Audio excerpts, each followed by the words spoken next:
Uncle Howdy's in-ring debut has been announced. Plus, a WWE talent is now off TV till next year.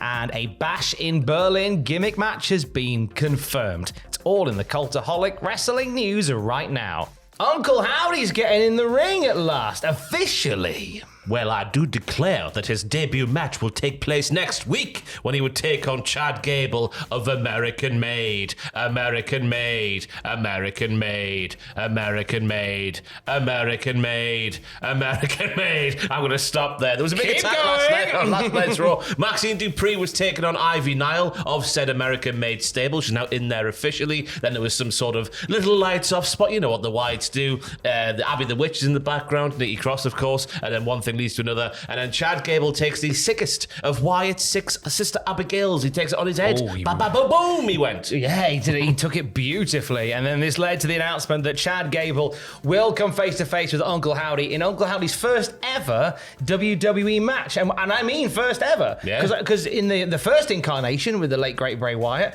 we didn't see him wrestle then either. Just got a couple of spots, didn't we? Remember that match against LA Knight at the Rumble for Bray Wyatt, and how did the old dive off the top onto the crash pad down below? That was a thing that definitely happened that time, if I remember correctly. Yeah, and the only time you really would have seen any in-ring action from Uncle Howdy is if you own the WWE games, because he's been playable in that for longer than I can remember. Oh, he's got a nice little moveset as well if you want to play as Uncle Howdy. Bet he has. So that is next week. Also next week, a tournament begins on Monday Night Raw. Bron Breakker setting the stage for us. The next challenger for his Intercontinental title will be decided in a tournament that begins next week. No entrants have been made official, but Jey Uso's up for it. Yeah, he says, I do declare that I would like to be in there, said Jey Uso.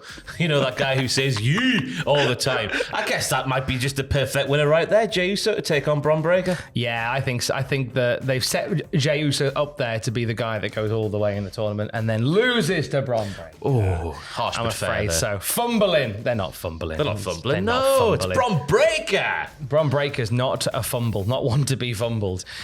Speaking of fumbling, no fumbling the ball at college game days.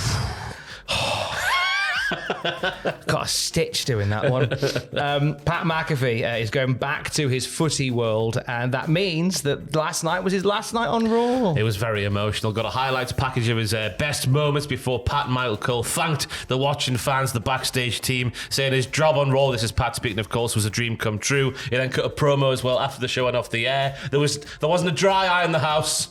I do declare it's going to be sad to not have TV without Pat McAfee. His second run hasn't slapped as hard as his first run for me. I feel like there's been too many noises made, which I know is ironic for me sitting here lambasting somebody else and just making noises because that's all I do for a living.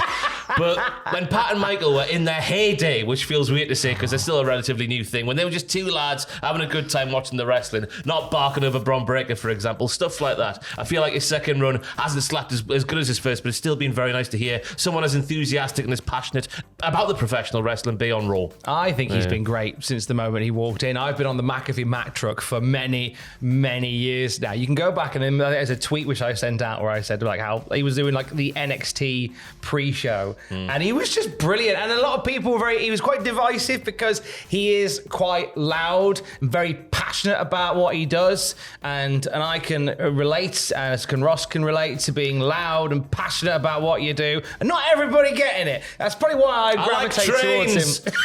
I love trains. Trains are great, right?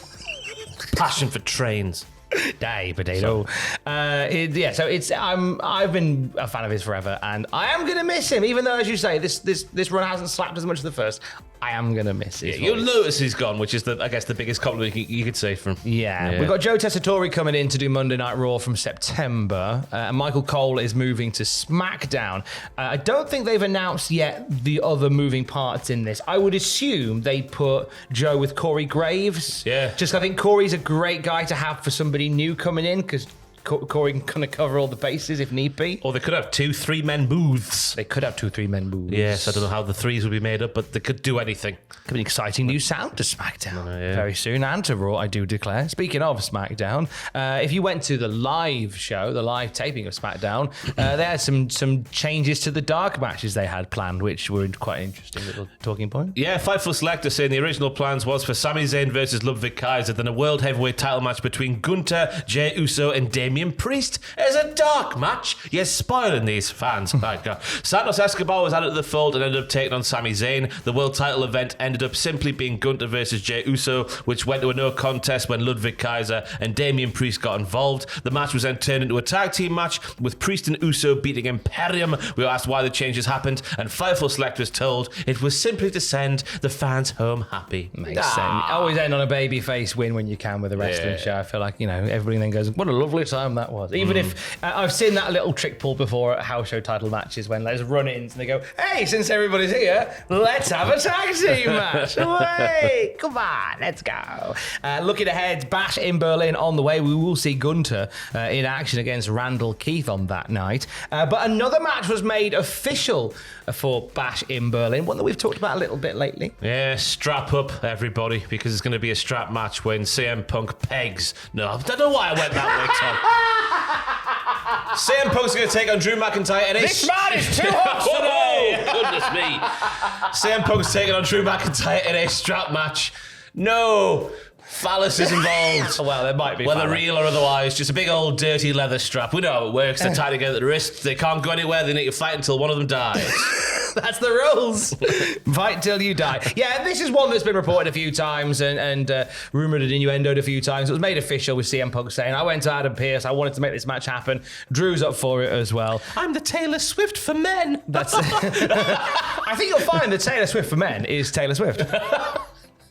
I wouldn't know. I'm not a Swiftie. I'm not in that cult. I've not been brainwashed. I'm an accidental Swiftie because I did my Spotify Wrapped last year and I got a little message from Taylor Swift saying, hey, thanks for making me your top streamed artist. Did I? Oh, no. Mine came from Queens of the Stone Age. There's the yin and the yang there. Look at that. It's nice, that is. I like it. Also confirmed for Bash in Berlin, we'll see Dominic and Liv Morgan facing Damian Priest and, good morning, mother, Rhea Ripley. Up the mother.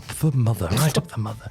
Cody Rhodes defending the undisputed WWE title against Kevin Owens, and the world title Gunther against Randy Orton. Yeah, it's shaping up to be a big card again, isn't it? Yeah, I don't think there's going to be many more matches added, because I think I'm looking at that Gunther and Randy match. I'm thinking about the King and Queen of the Ring, and I thought the entrances for that alone took 40 minutes. Yeah. Randall Keith took a ludicrous amount of time to get to the ring that night. Especially now he's near 300 bills. Yeah. Or 3 bills. 3 bills, not 300 bills. He's not £3,000.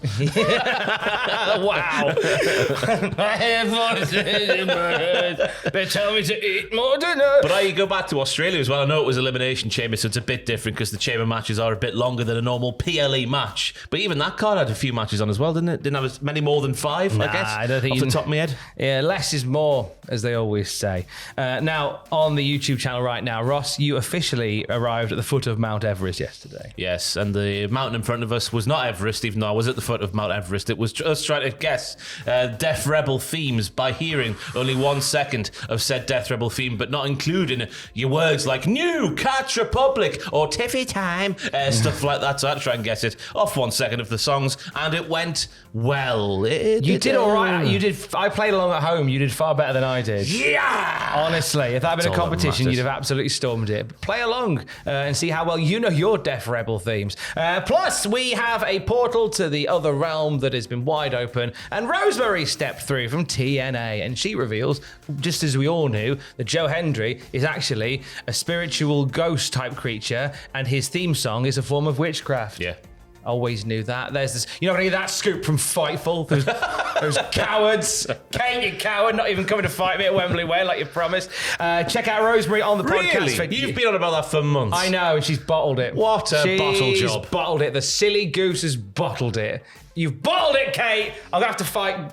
He's going to have to find some other lady to beat up in public. I'm going to fight Corey Brennan instead. I'm coming for you, Corey.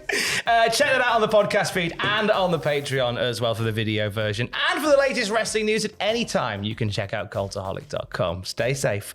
Love you. Bye.